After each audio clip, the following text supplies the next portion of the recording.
This will result in more than 30,000 Alabama jobs and probably much more than that, and hundreds of millions of dollars of investment, and that's billions because it can't be millions, it's billions and billions of dollars. Most importantly, this decision will help America defend and dominate the high frontier, as they call it. I want to thank Secretary Pete Hegseth. He's doing a fantastic job. And Secretary of the Air Force Troy Mink. Troy, thank you very much. Great job you're doing, Troy. This is such a big deal. This is one that everybody wanted to know. What are you doing?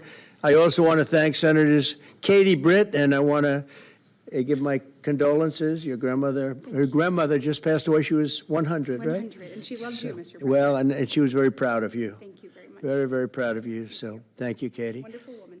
She must have been. To produce you indirectly, I can tell you she had to be.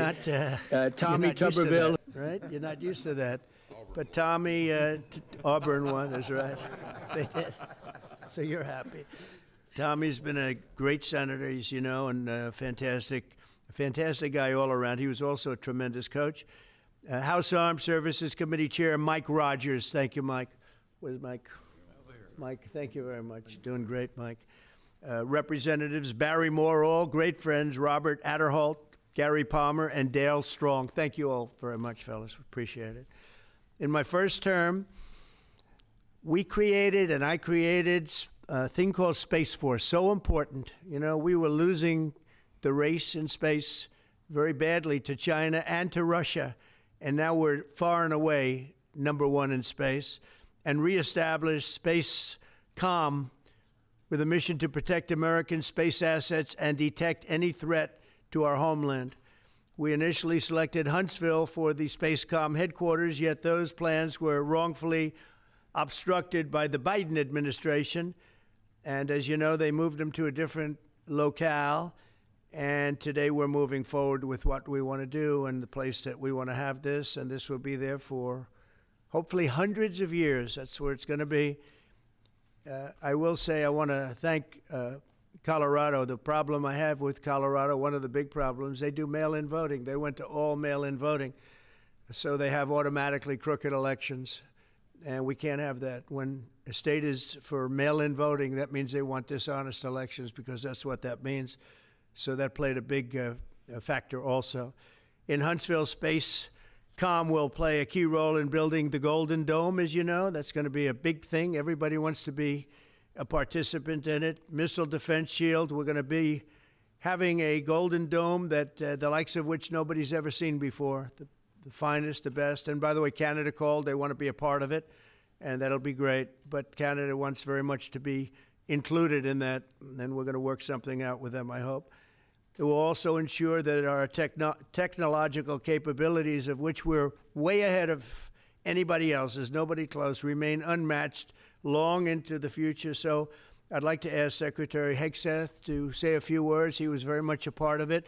And really, everybody behind me was. Every one of these people would call me and lobby me. I said, Katie, I don't want to talk to you anymore. I know what you want. She said, that's right, sir. That's what I want. And they got their way. So I just want to congratulate. These are really special people. They're politicians in many ways, but they're great patriots, I think even more so than politicians. So they fought very hard to get it, and it's an honor to give it to Huntsville. Pete, say a few words, please. Thank you, Mr. President. As usual, right place, right time, for the right reason.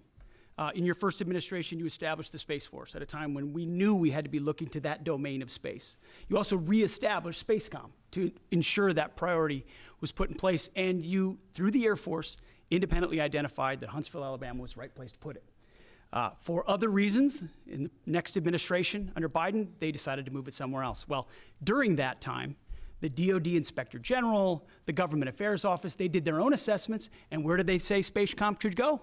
Huntsville, Alabama. So what you're doing today, Mr. President, is restoring it to precisely where it should be based on what the Space Force, the Air Force, your leadership believes will give us strategic advantage in the future. That is Huntsville, Alabama. We are way ahead in space, but this will ensure we stay leaps and bounds ahead because that's the most important domain. Whoever controls the skies will control the future of warfare. And Mr. President, today you're ensuring that happens. Thank you. Thank you very much. Katie, would you like to say something? Mr. President, we are grateful for your leadership on this and restoring Space Command to its rightful home in Huntsville, Alabama. This delegation has worked together, both chambers, both parties, to make sure that Huntsville was the place that Space Command called home. As was mentioned, obviously the Biden administration chose to make this political. What we want to do is put the safety and security of Americans first. We want to make sure that our warfighter is put first, and we want to make sure that America continues to lead. And today, Mr. President, you've allowed that to happen. Thank you. Thank you very much. Tommy, please. Yeah, thank you. Thank you, Mr. President. This is a great day for our country, not just for our state of Alabama. We need help in our military. We need to catch up. And as Secretary Hegseth said, we're not behind in space, but we know where we're at, and we need to expound on that. Now, this move will save the taxpayers $480 million. It's not going to cost more. It's going to cut $480 million. We have the plans intact. It'll be behind a secure wall in Huntsville, Alabama at Redstone Arsenal. We have 40,000 people there. We have the FBI there. We have missile defense there. We have NASA, Blue Origin, and SpaceX. It is the perfect place for Space Command. I would tell you today, and I've spoke with the President for the last 3 or 4 years about this, if I thought it needed to go somewhere else because I understand the security of our country, I'd be for that. But the best place for Space Command is Huntsville, Alabama, because what we have and what it means to this country is going to be so important. So thank you, Mr. President, for this, and we look forward to building a huge Space Command and having the Donald J. Trump Space Command Center in Huntsville, Alabama. Hear, hear. Hear, hear. JD, would you like to say something? Sure. Well, Mr. President, thank you. I'll be very brief here. I lobbied the president hard to put it in Ohio, but he said these people behind us, these Alabamas, are just too powerful and too persuasive, and so it's in Alabama. But as Tommy said, this is exactly the right place for Space Force and Space Command. I think Americans ought to appreciate the fact that you can't win the battle of the future unless you control the skies. The cyber security, the communications, the entire infrastructure of the battle in the 21st century will be in space. So it was a visionary move in the first administration for the president to set up Space Force, and I think an equally visionary move to make sure that Space Force is right where it should be in Huntsville, Alabama. Thank you, sir. Thank you very much. Gentlemen, anybody want to say anything? Would you like to say? Mr. President, another promise made, another promise kept. You think about it, Redstone Arsenal is critical to national security. The president said when you were the 45th president, let's do what's right for national security. And today, that's exactly what we're doing. It's not because of this or that. It's because it's right for national security. You think of the 21 categories that were evaluated to determine what was best for national security. All indicators pointed back to Huntsville, Alabama, and Redstone Arsenal. We have the right people at the right place at the right time.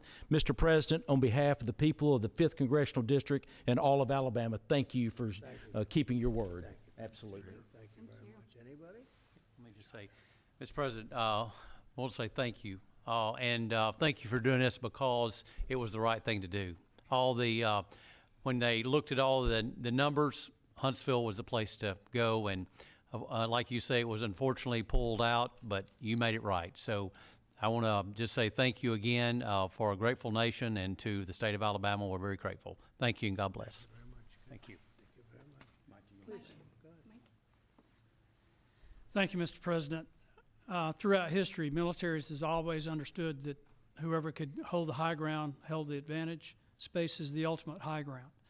And what we're doing with moving the Space Command to Huntsville is absolutely critical to our maintaining dominance in that sphere. And it goes hand in hand with what we're trying to do with the Golden Dome and missile defense to defend against anyone else who tries to enter that sphere. So thank you, Mr. President. Thank you very much. Please, go ahead. Thank you, Mr. President. And obviously, national defense is a huge issue. And when you look at the scores, Alabama was #1. And for political reasons, it was moved out of our state. But Mr. President, thank you for making priorities the defense and the warfighter and the safety of this nation. And in the big, beautiful bill, that Golden Dome will be built in Huntsville, Alabama, and we're grateful for that. Thank you. Listen, as chairman of the Armed Services Committee, I care very much about what's most important for our national security. And the president held a nationwide competition to determine where we should have this command. If y'all remember, at the end of that competition, where Alabama came in first, there was a lot of complaints from the other states who did not place well. He said, we'll do it over with new criteria to accommodate your concerns. Alabama came in first in that second competition. His Secretary of the Air Force reviewed the results, said it was fair, and the president named Huntsville. It was the Biden administration that decided to make it political, even though his own Secretary of the Air Force said it was a fair competition and it should be in Huntsville. So I want you to know I appreciate this president standing up and being strong and saying he's going to make this right and put it where it rightfully belongs, and that's Huntsville, Alabama. Thank you very much. Good job. Appreciate it. So thank you all very much. You are going to leave me alone now. You're not going to call me anymore and talk about this subject, right? You promise? They'll start something else. But I just want to congratulate you. It's a very big deal. When you come out and when you leave the room, you'll see that we just, over the last few minutes, literally shot out a boat, a drug-carrying boat, a lot of drugs in that boat. And you'll be seeing that and you'll be reading about that. It just happened moments ago, and our great general, head of the Joint Chiefs of Staff, who's been so incredible, including what took place in Iran, knocking out potential nuclear power for a long time to come. I think within a month they would have had it if we didn't do what we did. But he gave us a little bit of a briefing, and you'll see. And there's more where that came from. We have a lot of drugs pouring into our country, coming in for a long time. And we just, these came out of Venezuela and coming out very heavily from Venezuela. A lot of things are coming out of Venezuela. So we took it out, and you'll get to see that after this meeting is over. Do you have any questions, please? Yeah, please. Thank you, Mr. President. Senator Tuberville, you talked about the cost savings associated with this announcement. Can you talk about the strategic benefits by having Space Force Command headquartered in Huntsville? Well, it just works because we have so much else there. And having a central, you could call it a central command, but it really is a command station. Also, even locationally, where it is, and when you think about flying distances, if you can save a half an hour as fast as some of these planes go and things go, and even the rockets go, if you can save by having the best location. So we went out, as you know, to experts, and we had 4 different groups of experts. They all said this was the best location. I also loved it from the standpoint, I know the people of Alabama, they are great people, work hard, and there's no games, and they're very proud of it. And I would say they fought harder for it than anybody else also. A lot of states, 5 states really wanted it, but they wanted it more. And I kid you not when I say that these people, they spoke to me a lot. That's all they wanted to talk about. They didn't want to talk about the weather. They only wanted to talk about moving to this location, moving to Alabama, Huntsville in particular. So we're honored to do it. They really wanted it badly, and they got it. Peter? President Trump, something completely different, but about a big viral social media trend over the weekend. How did you find out over the weekend that you were dead? You see that? No. People didn't see it for a couple days. 1.3 million user engagements as of Saturday morning about your demise. Really? I didn't see that. You know, I have heard, it's sort of crazy, but last week I did numerous news conferences, all successful. They went very well, like this is going very well. And then I didn't do any for 2 days, and they said, there must be something wrong with him. Biden wouldn't do them for months. You wouldn't see him. And nobody ever said there was ever anything wrong with him, and we know he wasn't in the greatest of shape. No, I heard that. I get reports. Now, you knew I did an interview that lasted for about an hour and a half with somebody, and everybody saw that was on one of your competitors. I did numerous shows and also did a number of truths, long truths, I think pretty poignant truths. No, I was very active over the weekend. They also knew I went out to visit some people at the club that I own, pretty nearby on the Potomac River. And no, I've been very active actually over the weekend. I didn't hear that one. That's pretty serious stuff. I'm glad it's Well, it's fake news. You know, it's just so fake. That's why the media has so little credibility. I knew they were saying, like, is he okay? How's he feeling? What's wrong? I said, I just left. And it's also sort of a longer weekend, you know, it's Labor Day weekend. So I would say a lot of people know. I was very active this Labor Day. I had heard that, but I didn't hear it to that extent. Go ahead, Peter. Something else. We know that this country has a huge problem with school shootings. You've said that you're open to sending the National Guard pretty much anywhere. Would you ever consider sending an armed National Guardsman to every school? Well, we have a big problem with school shooting, but we also have thousands and thousands of schools that run perfectly. You know, they talk about you can do things construction-wise, and that's really, I think nobody knows more about construction than me. You can build the construction doors, you can build what they call safety doors, where they lock on the outside, the inside, and every place else. Well, but if one of these lunatics happens to get through, then the police can't get in. Then they're looking for keys all over the place, and it takes a lot of disadvantages to doing, you know, spending billions and billions of dollars and actually making it safer in some way for some of these lunatics that we're dealing with. But I don't think so. I've thrown out the concept. We have great teachers that love our children. The parents love the children. Teachers love the children too. And if you took a small percentage of those teachers that were in the military, that were distinguished in the military, that were in the National Guard, et cetera, and you let them carry, that's something that a lot of people like. I sort of liked it. I'd have to be studied, but they're trained. They know about weapons. You can't do it with every teacher because most teachers don't know, and you know. But I always thought that would be an alternative. But it just we've had a lot of instances. Other countries have also. They have different kinds of problems than we have, but we do have. There's something going on. And it's a bad thing. Yes, please. Have you spoken with President Putin in the past week? Have you spoken with President Putin? Yeah, I don't want to. I have learned things that will be very interesting. I think in the next few days you'll find out. Will there be any consequences if there isn't some type of announcement of a meeting with President Putin and President Zelensky? Yeah, there will be. We're going to see what happens. We're going to see what they do and what happens. I'm watching it very closely. Last week, they lost 7,000, between the two countries, 7,313 soldiers, to be somewhat exact, for no reason whatsoever. And they're Russian and they're Ukrainian, but, you know, they're soldiers. I want to see it end. Yeah. Mr. President, have you decided you're definitely going to send National Guard troops to Chicago? I didn't say when, but the answer is, look, Chicago's very interesting because I watched Pritzker get up and say about, we don't need help, we're safe. But 2 weeks ago, they had 6 people murdered, and they had 24 people hit by bullets. Last week, as you know, it was 7 people, 24 people hit, and 7 people died. And then over the last 2 days, that was the crown jewel. They had, I guess, 9 or 10 killed, and 50 hit with bullets.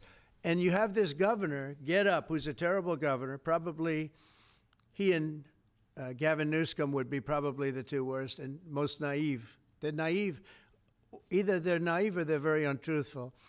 And he'll say, we don't want any protection. We don't need. So in the last 3 weeks, he's lost almost 20 people killed. There's no place in the world, including you can go to Afghanistan, you can go to places that you would think of. They don't even come close to this. Chicago is a hellhole right now. Baltimore is a hellhole right now.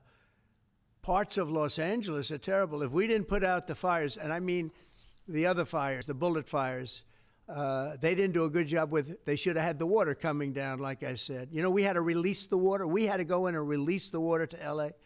It's so badly run. But if I didn't send the National Guard into Los Angeles, I would be making an announcement today. I'd be talking about Huntsville, and I'd simultaneously be saying, by the way, the Olympics is not coming to Los Angeles. If we didn't do that, and even the sheriff, the top law enforcement person in Los Angeles said, we could not have handled it without them. So that's what he said. Make your mind up on Chicago, though? Well, we're going in. I didn't say when we're going in. When you lose, look, I have an obligation. This isn't a political thing. I have an obligation. When we lose, when 20 people are killed over the last 2.5 weeks, and 75 are shot with bullets. So let me tell you a little story about a place called D.C., District of Columbia, right here where we are. It's now a safe zone. We have no crime. It's in such great shape. You can go and actually walk with your children, your wife, your husband. You can walk right down the middle of the street. You're not going to be shot, Peter. You're safe. Everyone likes you anyway. They probably wouldn't do it. But it's so dangerous. And there are people in this audience that you've suffered greatly. There are people in this audience that have been mugged and hurt badly, and they don't want to talk about it. Maybe you were very brave in talking about it. You made quite an impression on a lot of people. I appreciate it. But there were other people in this room that have been hurt very badly just walking down the street in D.C. Washington, D.C. is a safe zone right now. It's a safe city. The restaurants are open. They're booming. You can't get a restaurant. New restaurants are announcing that they're going to be open. This took place in 12 days. Now it's 15 days, but 3 days ago it became what's known as a safe zone. It's a safe city. And this city was really bad, really, really bad. We took 1,600 people out, hardcore criminals that will not be coming back anytime soon. And we're very proud of it. You know, to have our nation's capital lose every week. You know, it was like years, many years, where every single week somebody was killed for many, many, many consecutive weeks. This went on for years. And then we had, last week it was announced that nobody was killed last week. And I made that announcement in front of a very distinguished leader of a country. And I'm saying proudly, ladies and gentlemen, nobody was killed in Washington, D.C. this week. He looked at me like, what's that all about? I say, yeah, we have a little bit of a crime problem. And we don't have a crime problem in Washington anymore. And the mayor has been very helpful, and the police commission has been very helpful, and it's been a great team. And I would love to have Governor Pritzker call me. I'd gain respect for him and say, we do have a problem, and we'd love you to send in the troops, because you know what? The people, they have to be protected. I saw today on one of your networks, not a friendly network, except really the opposite, I would say, very unfriendly network. And they interviewed about 12 people on this morning. Most of them were African American, they were black. And they were saying, please, please, please let the president send in. These were people from Chicago. Please, we need help. We need help. We can't walk outside, we're petrified. If the governor of Illinois would call me up, I would love to do it. Now, we're going to do it anyway. We have the right to do it because I have an obligation to protect this country. And that includes Baltimore. I saw where Governor Moore was asking me to take a walk down the street of Baltimore. Well, Baltimore is a very unsafe place. It's rated number 4 in the city, one of the most unsafe places anywhere in the world. But, you know, we took care. This was a beautiful thing that happened in Washington because we showed that it could be done. And this wasn't just sending big, strong guys, and they are big and they are strong. You know, we had a great decision from the Supreme Court that had to do with sort of talent. It had to do with you are put down based on merit. You can hire based on merit. So merit for a soldier or for a policeman is strong, physically fit, having a certain ability, not a person that is woke and got the job through woke, but wasn't strong enough to lift a gun out of the holster, et cetera, et cetera. No, I looked at the police. As you know, last week I went over, we had a meeting there had to be 300 people, and they were all very impressive looking. And when the bad guys see them, they're not going to do a thing. And so I'm very proud of Washington. It serves as a template, and we're going to do it elsewhere. But Chicago is certainly going to be high. I would love to have him call. I would love the governor of Illinois. I'd be honored to take his call. All he has to do is say, sir, we need help. It's out of control. And everyone knows it is. He's not kidding anyone. I would love to have, I would say, Governor Moore call, because I watched him over the weekend trying to explain that Baltimore, what they need is housing. No, they don't need housing. They need to get rid of the criminals. These are hardcore criminals. You know, we took many people off the streets of Washington, D.C. They're hardcore. They're not going to be good. In 10 years, in 20 years, in 2 years, they're going to be criminals. They were born to be criminals, frankly. They were born to be criminals, and they're tough and mean, and they'll cut your throat, and they won't even think about it the next day. They won't even remember that they did it. And we're not going to have those people. Washington, D.C. is now a safe zone. It's a safe place, and you can walk, Katie, you can walk right down the street with, by the way, one of the biggest human beings I've ever seen, which is her husband. He was a football player for like 11 years in the NFL. He's a big person. But big doesn't mean anything when they have guns and when they have knives and everything else that they have, right?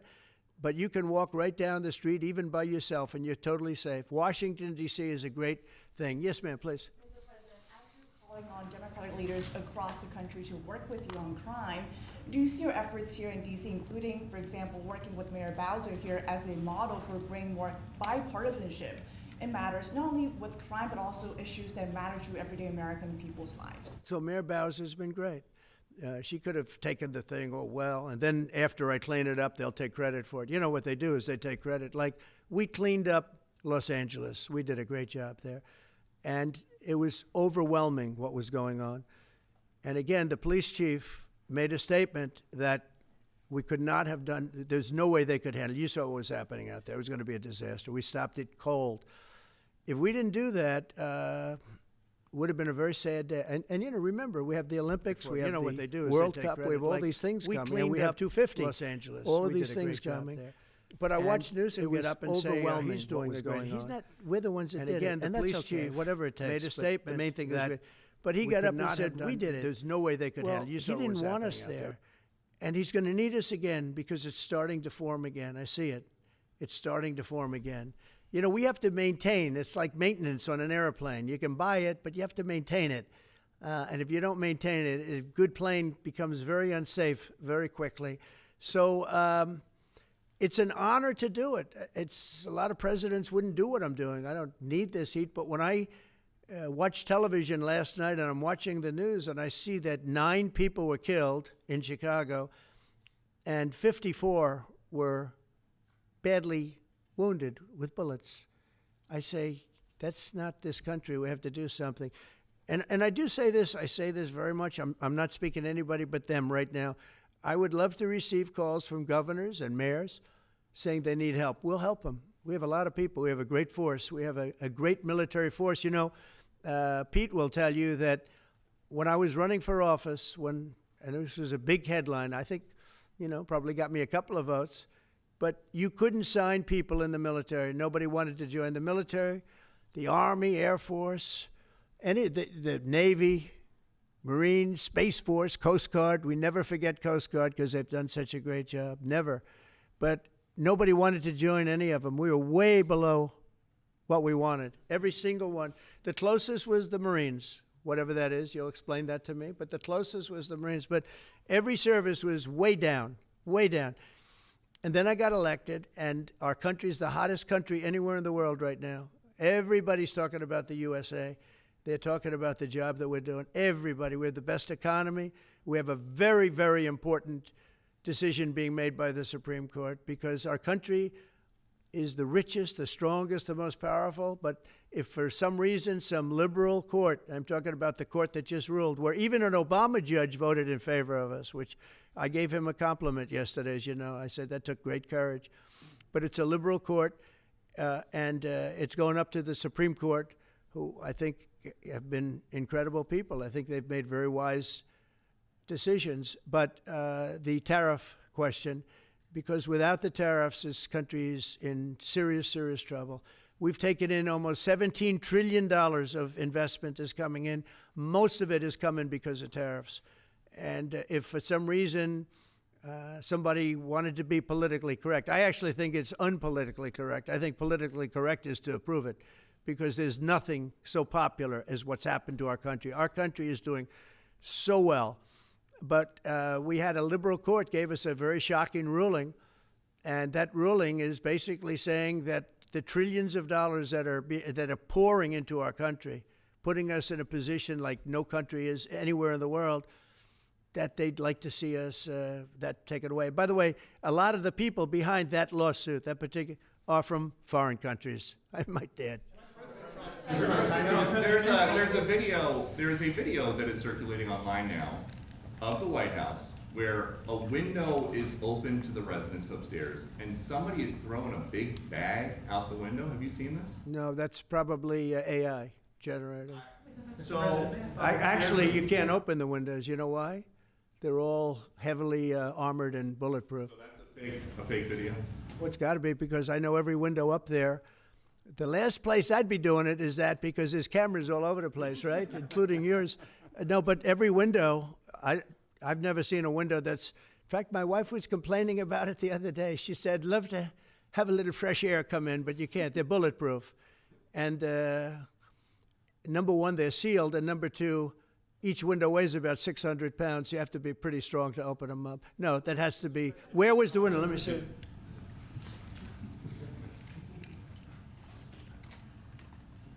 Maybe from the renovations? Which is the window? It looks like this is on the 15th Street side, I think. Yeah. So right here. Yeah, those windows are sealed. Those windows are they're all sealed. You can't open them. What you were saying regarding the federal. It's the kind of thing they do. And one of the problems we have with AI, it's both good and bad. If something happens really bad, just blame AI. But also they create things, you know, it works both ways. If something happens that's really bad, maybe I'll have to just blame AI. But there's truth to it, because I see so many phony things. I saw something as I was growing up, from the time I was a baby till now. I said, who did that? It was AI generated. So it's a little bit scary, to be honest with you. But those windows are all very heavily sealed. Thank you, Mr. President. Just want to follow up with what you were saying regarding that federal appellate court that ruled against you and your administration as it relates to your ability. Well, they ruled against our country, the court, and they ruled against us before. It's a very liberal court. You called it highly partisan in your Well, social it certainly media posts. is. It certainly and is. in fact, it was along ideological lines, 7-4. Well, except that we actually got one of the Obama judges that was appointed by President Obama voted in favor of the tariffs, because he felt it was imperative for our country to thrive and survive even. And I gave him credit. I said, you know what? That took a lot of courage for him to do it, because you don't see that often. So my question is, I suspect you're going to appeal that all the way to the Supreme Court. Well, we already have, yeah. In fact, we're doing something else. We're going to be going to the Supreme Court, we think, tomorrow, because we need an early decision. I mean, look, the financial fabric of our country, we're a rich, incredible country right now. And we're able to, you know, other countries use tariffs on us for years, and we never did. I did a lot during my first term, but then we had COVID and we had to focus on other things. You couldn't be tariffing Italy, Spain, France, as they were dying by the thousands and millions. But we did with China, and China paid us billions and billions of dollars. And I started the process, but then I had to end it a little bit because of COVID. We focused on that. But no, it's a very important decision, and frankly, if they make the wrong decision, it would be a devastation for our country. We've taken in trillions of dollars, and by the way, all these countries signed agreements. As an example, they're all happy, everybody's happy, but some whack job put in a lawsuit. It went before a very liberal court, and the liberal court ruled, it was 11, they ruled 7-4. With one of the most liberal of them all voting in our favor, because they're patriots. I think I give tremendous credit to that judge. And now it's going to the Supreme Court. Now we're going to be asking for early admittance. We're going tomorrow, and we're going to ask for an expedited ruling, because you know, when you look at the stock market's down today, the stock market's down because of that. Because the stock market needs the tariffs. They want the tariffs. If you look at AI, all of those, you know, all of that money that's going to be invested, trillions and trillions of dollars, the biggest thing, bigger than the internet, I suspect. It's the internet plus 3 or 4 other things combined. We are leading very substantially with AI. We're leading because of tariffs. We're leading because of talent, and this is where they'd like to be. But without the tariffs, we wouldn't have a chance because we wouldn't be able to protect those investments of the companies coming in. So if you took away tariffs, we could end up being a third world country. That's how big the ruling. So we're asking for an expedited ruling. As a backstop to that, President, you have a Republican-controlled Congress. You control the House. You control the Senate. Yeah, but we don't have 60 votes. We don't have 60 votes. You I'd don't love to think you do could get that. enough Oh, if votes? we had 60 senators, if we got the 60 votes, we would get them. But we need 60 votes, and we need, a certain number in the House. I think we'd get, I don't know, we have about 5 of them here. Would everybody agree with me on tariffs? Without tariffs, we're a different country. We have taken in so much money. And here's the thing. We signed a deal with Japan. They're paying us hundreds of billions of dollars. We signed a deal with South Korea. We signed a deal with the European Union. We signed a deal with Europe. And those countries are paying us $950 billion. And they're happy about it. They're okay. As one of them said, it's amazing that we got away with it so long. One of my friends, a leader of one of the countries, and they're fine with it. They all signed. If that ruling ever went against us, I guess we'd have to give back hundreds of billions. We would have to give trillions and trillions of dollars back to countries that have been ripping us off for the last 35 years. And I can't imagine it happening. On a legal basis, they have no legal basis whatsoever. But on a common sense basis, it would destroy America. Okay. We talked about controlling the sky. On Sunday, the satellite signal of Ursula von der Leyen's plane was alleged. With Ursula? Well, she had an interesting event. She's a tremendous woman. And so what are you asking me about her? NATO is concerned about it, I do too, about this. Sure, NATO is concerned about it. Well, nobody knows where it came from, but they did take away her ability to use a phone. Sometimes that's a good thing. Sometimes that could happen to me. I'd be very happy. Mr. President, reducing the tariffs on India from 50%. What does that mean? Are you considering taking away some of the tariffs that you've imposed on India?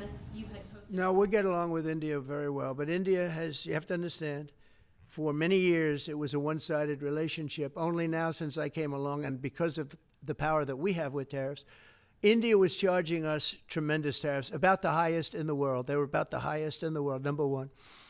And we therefore weren't doing much business with India, but they were doing business with us because we weren't charging them. Foolishly, we weren't charging them. So they would send in massive, everything they made, they'd send it in, pour it into our country. Therefore, it wouldn't be made here, which is a negative. But we would not send in anything because they were charging us 100% tariffs. And, I'll give you an example, Harley Davidson. Harley Davidson couldn't sell into India. There was a 200% tariff on a motorcycle. So what happens? Harley Davidson went to India and built a motorcycle plant. And now they don't have to pay tariffs. Same thing as us. So what we're doing is literally thousands of companies are coming into the U.S., car companies, AI, but, more traditionally, car companies. We have so many car company factories under construction or being designed right now. And they're coming from China, they're coming from Mexico, I must tell you, and they're coming from Canada, a lot of them coming from Canada. But they're coming into our country because they want to build here. And they want to build here for two reasons. Number one, they'd like to be here. And number two, the tariffs are protecting them. And number three, they want to avoid paying tariffs. When they build their cars here, they don't have any tariffs to pay. When you build here, you don't have any tariffs. Mr. President, Go ahead, in please. light of the Minnesota shooting last week, the Department of Homeland Security is now awarding more than $100 million to hundreds of faith organizations across the country to help them ramp up security. What's your vision for further protecting religious liberty across the country amid incidents of threats and So violence? religious liberty is so important, and we're talking about every religion now, and we're doing things on that nobody else has ever done, and we're going to be having a big announcement in about 2 weeks on that question. Yeah, please. On Space Command, sir, are you concerned that people may not be willing to relocate from Colorado to Alabama? No, I'm not worried. It will get somebody else. The problem with Colorado is they have a very corrupt voting system. I have so many friends in Colorado. Anytime you have mail-in voting, you have corrupt elections. Very simple. It's very simple. Even Jimmy Carter said it with his commission. They set up a commission with him and Scoop Jackson and some people, highly regarded people. And they said the one thing, the finding was, if you have mail-in voting, you will have corrupt elections. Well, your radical left governor decided that he was going to have all mail-in voting in Colorado. Once you have all mail-in voting, and for whatever reason, the Democrats cheat. And they cheat like, they're not stupid. That's the only thing. They're no good on policy. They're no good on management. They're no good at government. But they're great at cheating. And they stick together, too. I give them credit for sticking together. Mr. President, Please. Obviously, this is a big win for national security, moving this to Alabama. We've all can agree with that. Big. Is there any idea of the economic impact this has on the state and on that local area? Katie, do you want to answer that? Look, I mean, go ahead. Please go. This is going to be tremendous. I mean, the state of Alabama, what we've seen through this process is the worst of Washington. We've seen politics get in the way of what is best for the warfighter, what's best for national security. And the state of Alabama is about to show the country the best among us. So we know the economic impact is going to be tremendous. There at Redstone Arsenal, we're proud to house everything from the FBI to headquarters there for material command to a number of things. We obviously have NASA with Marshall Space Flight Center, and so this naturally fits within. When you look at the decision matrix that they placed in front of us, that's why we ranked so high, is because we have the resources necessary and the ability to build out quickly to meet the needs in front of us. As far as economic impact, it would be tremendous. Does anybody have an exact number? 1,600 jobs. 3,000 spinoff. With 3,000 spinoff. Look at this. This is teamwork right here. So we are really proud, and the people of Alabama are ready to get to work. And I've got a housing question, if you could, just for a second, Mr. Yeah, President. please. Owning a home and going about the American dream seems like it's out of touch for a lot of Americans. Just recently, you pushed out a statement about addressing an emergency housing situation. That's right. We're thinking about doing that. Yeah, can you just... Well, we need a little help from the Fed. We have a man named Jerome Too Late Powell. You probably heard of him. He's too late. He's way too late. And the economy is so strong that it's pushing through that. Normally, it would have been much tougher, but we're doing so well that we're pushing through it. But it makes it very hard for people to get mortgages because too late is too late. Very simple. He's too late. And probably political, whatever. He wasn't too late before the election. Before the election, he was cutting rates, right? Because he was hoping that, I guess, Biden would get in or that Kamala would. He was a big Biden guy.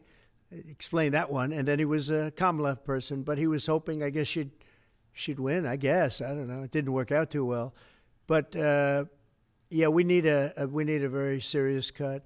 You know, I think that if you look back many decades ago, the United States was always the lowest, even if they were doing badly. The United States was, because without the United States, everything in the world would die. It's true. It's so powerful. It's so big.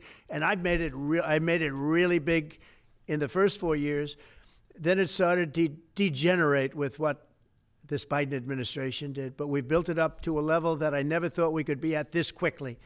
We're the hottest, we're the best financially. The money coming in is so big because of tariffs and other things, but because of tariffs. Tariff gets us even those other things. Plus, it gets us great negotiators. I settled 7 wars, and numerous of those wars were because of trade, and numerous of the trade deals that I made were because of tariffs. It gives you a great negotiating ability. If that ability were taken away from us by a liberal court acting on essentially foreign nations asking to get help from the United States government, when they've been doing this to us for 40 years, that's why we have $38 trillion in debt. We won't have it for long if they let us, if they allow us to do what everybody knows we should be able to do. Yeah, please. Mr. President, another Biden-era action that you're now reversing is that you signed a deal last week to make federal buildings adopt and embrace classical architecture styles again. Can you talk to us about why you do that, and also what's your vision? Well, we want to see beautiful buildings. Now, you know, it's in the eye of the beholder. I've seen architectural reviews over the years. I'm an expert at it. I've gotten a lot of great reviews. But I've seen buildings that I didn't think were very good get great reviews, and I've seen great buildings get bad reviews. So, but it's just a standard. We want to have a good standard. We're building something here. You know, for 150 years, they wanted a ballroom at the White House. We're doing something at the highest level, using great architects and all. And, you know, it's very exciting. But we have a lot of interesting things happening architecturally in D.C. And D.C. is like a different place. And, you know, even the contractor said, sir, we walked down today, we feel like much safer. It's like a different place. Washington, D.C. is great. Now, we're going to also beautify it. We're going to put a topping on the roads. We're not going to rip them apart and take 4 years to build a road that was exactly the same by the time you build it. But we're going to put toppings. We're going to put new medians in. We're going to get the graffiti off. We're going to put tiles up in the tunnels where the tiles are missing. We'll do the whole tunnel instead of, you know, a little area where you see new tiles, old tiles that never look too good. But they could use it. You know, they've been up for 50 years. They've served their duty. But we're going to make this within about a 20-mile radius from the White House. We're going to have this place spick and span. It's going to be crime-free, and it's going to be spick and span. It's going to be, you'll be proud of Washington again. Go ahead, please. Sir, China's having a massive military parade that President Putin and Kim Jong-un will be attending. Do you interpret that as a challenge to this? And are you concerned at all about those countries trying to be some sort of counterweight? Not at all. China needs us, and I have a very good relationship with President Xi, as you know, but China needs us much more than we need them. No, I don't see that at all, no. One more. And I had actually a very good meeting with President Putin a couple of weeks ago. We'll see if anything comes out of it. If it doesn't, we'll take a different stance. One March today in California ruled that your deployment of National Guard troops to Los Angeles was illegal. Do you have any response? Well, it was a radical left judge, but very importantly, what did you not tell me in that question or statement that you made? Pretty much of a statement, I think. Well, I was asking for your response. No, you didn't say what the judge said, though. The judge said, but you can leave the 300 people that you already have in place. They can continue to be in place. That's all we need. But why didn't you put that as part of your statement? Because the same judge ruled exactly as you said, except the judge said that you can leave the 300 people that you already have in place. They can stay, they can remain, they can do what they have to do. Thank you very much, everybody. We appreciate it. Thank you. Thank you.